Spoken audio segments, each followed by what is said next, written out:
This is weird not being able to see myself, but I don't want it to be recorded. Okay. Team of the season from the Premier League. That's what this is going to be. It's going to be, in my opinion, who should be in the team of the season, who should have been, who is in mine, whatever. Who gives a fuck? So, in front of you, these are some of the players that missed. These are some of the people that deserve a shout over others. I just kind of did it here in Footbin because I'm not some fucking graphic designer that's going to be able to do all of it, but I'll give some reasons on why I think some of them, there's a handful of them that miss out because of, for example, Gavardiol, Havertz, Manu, and De Bruyne didn't do it across the full season. Some of them missing because of injury, some of them just not playing as well. So I think they didn't do enough over the season to deserve the team of the season because I think some players performed over the season better than them. Then you have people that aren't here. I think when I get to certain positions, I'll talk about that. But we have Romero, Van der Ven, two of the best center backs in the league. Had some bozo moments, each of them. Had some moments where they weren't at their best, and I think that kind of reflected with how many goals Tottenham let up the season and how much they kind of struggled towards the back end of the season. Isak, Holland, both scored an incredible amount of goals. Bowen too, you could throw in. They both had great seasons, but beginning of the season, Bowen was on fire, and then towards the tail end, he kind of died down. Isak the other way, slower-ish, just kind of inconsistent throughout the season, but he has shown great potential. He's turning 25 years old, I believe, so it's just about to hit that prime. And then Holland, he's the top goal scorer this year, and he deserves a shout at least, but he was not at the performance level of his usual standards. And then we go on to the last three. We have Paqueta, Guimaraes, and Van Dijk, who all played phenomenal throughout the season, but I just think there was players better than them in their position. I think Van Dijk and Liverpool kind of fell apart towards the end, and even some moments like the Arsenal game, that mistake that Van Dijk and Allison made to let Martinelli score. I think that's things like moments like that where other players in the Premier League at least didn't make those kind of mistakes. And yeah, I thought Bruno G and Paqueta were two of the best midfielders this year, but the midfield it's a stacked midfield this year, so it's kind of hard to get into this midfield, especially when you have some of the players that I'll be talking about. But maybe Paqueta would be in here if he bet on himself to be in here. Maybe I'd slide him a couple bucks, but no dice, no bet ways from me. So getting into the first position, we have the goalkeeper. I don't want to reveal who else is in there, but I'll just do the entire back line because fuck it, who cares? This is my back line. Pickford in goal. I was thinking Vicario, but Pickford second most clean sheets. That's because of great center backs like Braithwaite and Tarkovsky, who had phenomenal seasons, and even Mihalenko, the left back, I thought was really good, but he also missed some time. Anthony Robinson could have easily been in Doggy. I think Udogi had a great season, but he has missed a couple games, and he has underperformed in a couple games, especially defensively, where I think Robinson was way better all around as a player, and I think he's really underrated, and I hope he does it for USA. And Fulham were decent. They started out the season poor, but they really did pick up. They got some big results over Arsenal, home and away, and some other teams like Man United, but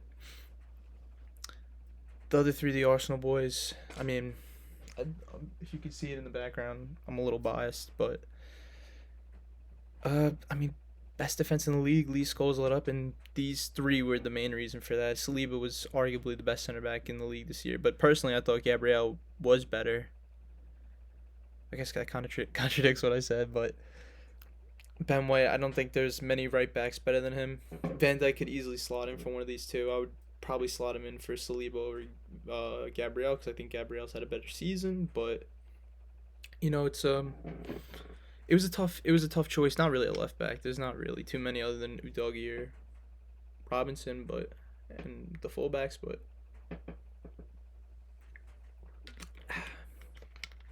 all around, this is my back four. This is who I thought was the best players in their individual position.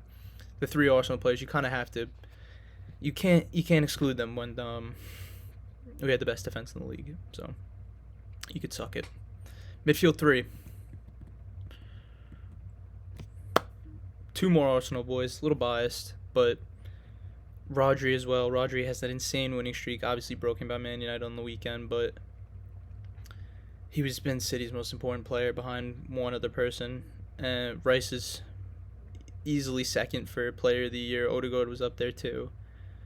But Rodri, he's been the best midfielder in the league in my opinion. I think he is the best midfielder in the league, even with including De Bruyne.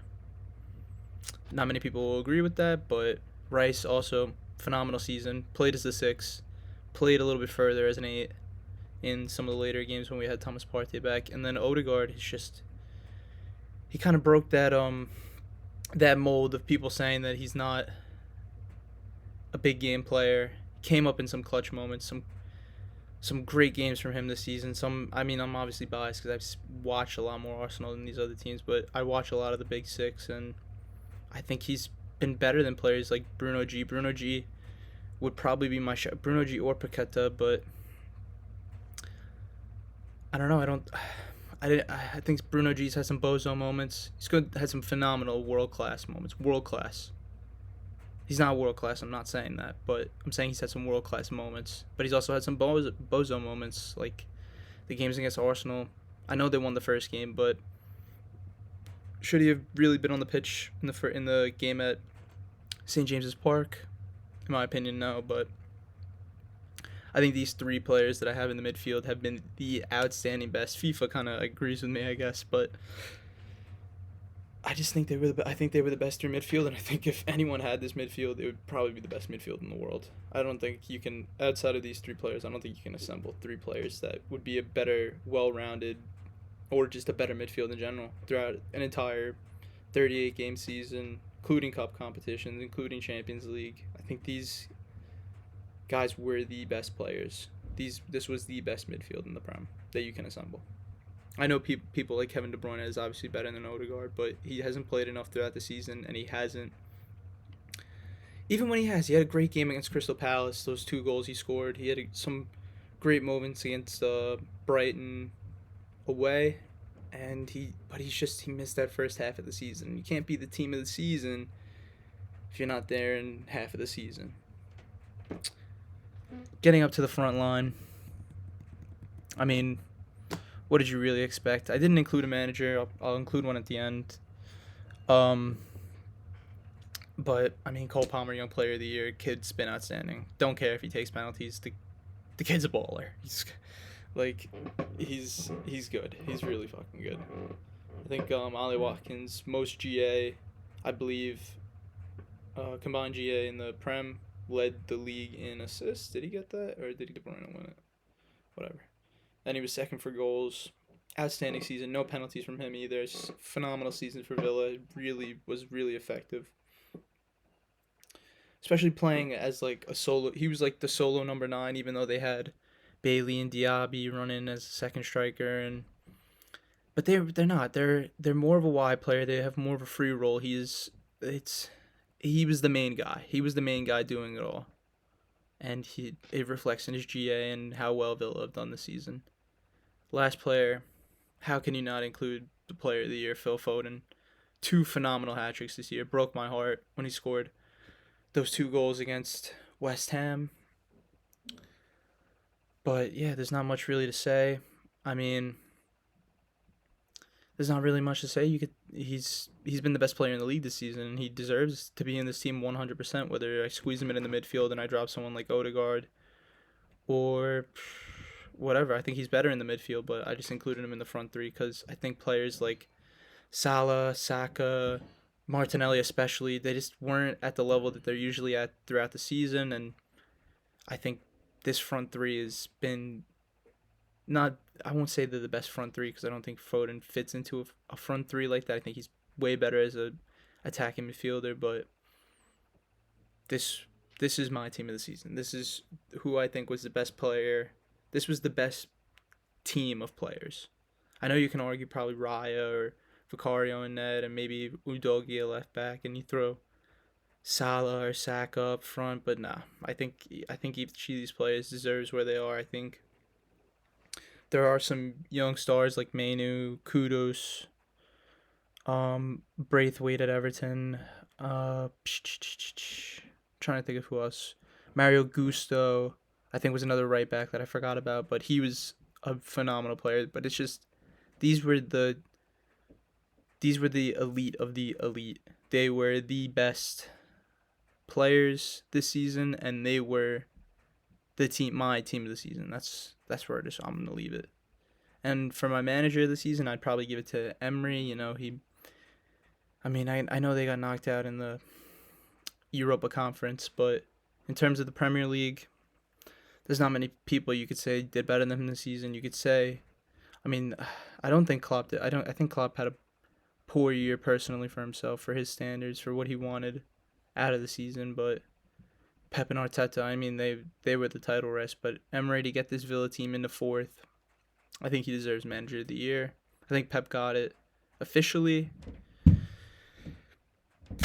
I mean, I don't know. If 115 is true, then I don't think he can give it to Pep. But that's another story. That's another video. Other than that, I hope you enjoyed my team of the season. I hope you enjoyed the video. Come back for some more videos when I start actually posting them. But other than that, adios.